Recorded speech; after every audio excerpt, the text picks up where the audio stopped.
Assalomu alaykum aziz kuzatuvchilar. Bugungi kunda barchamizga ma'lumki, O'zbekiston Respublikasi Buxoro viloyati Eski shahar hududida san'at biennalisi tashkil etilgan. Ayni mana shu biennalida nafaqat o'zbekistonlik, balki xorijlik sayyohlar salomatligini saqlash yo'lida amaliy ishlar amalga oshirilmoqda.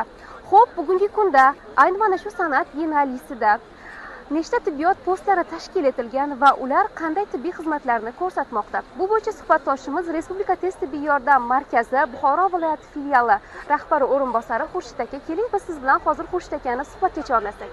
Assalomu alaykum. Assalomu alaykum Xurshid aka. Xurshid aka, ayni mana shu san'at biennalisida aholimizni salomatligini saqlash yo'lida qanday ishlar amalga oshirilmoqda? Nafaqat o'zbekistonlik sayyohlar, balki bizda bilamiz, hozir juda ham ko'p xorijlik sayyohlarga ko'zimiz tushdi. Ularga qanaqa sharoitlar yaratilgan, ayni ularning salomatligini saqlash, tibbiy xizmatlar ko'rsatish bo'yicha? Rahmat. Avvalambor Buxoromizda, respublikamiz gavhari bo'lmish Buxoromizda Eski shahar majmuasida prezidentimiz tomonidan 2025-yil 5-sentyabrdan xalqaro biennale festivali tashkil qilindi. 5-sentyabrdan 75 kun davomida festival davom etadi. Bugun dam olish bo'lishiga qaramasdan hamma dam olyapti, lekin bizani tez tibbiy yordam xodimlarimiz kun xizmat olib borishadi. Biennalimiz manzilida 4 ta tibbiy postimiz va yana bitta rezerv postimiz tashkil qilingan.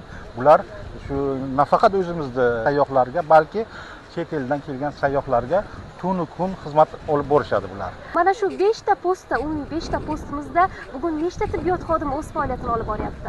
5 ta postimizda 12 ta xodimlarimiz, tibbiy xodimlarimiz ish olib boradi tunu kun. Birinchi yordamda necha turdagi dori-darmon bilan hozir ular to'liq ta'minlangan? Vazirligimiz tomonidan tasdiqlangan forma asosida 72 turdagi dori-darmon bilan ta'minlangan. Tizimimiz to'liq raqamlashtirishga o'tganligi sababli bemorni ko'rish jarayonida turibmiz. Bemorni ko'rishadi, planshetga kiritishadi. Demak, o'z joyida raqamlashtirish ishlari amalga oshiriladi.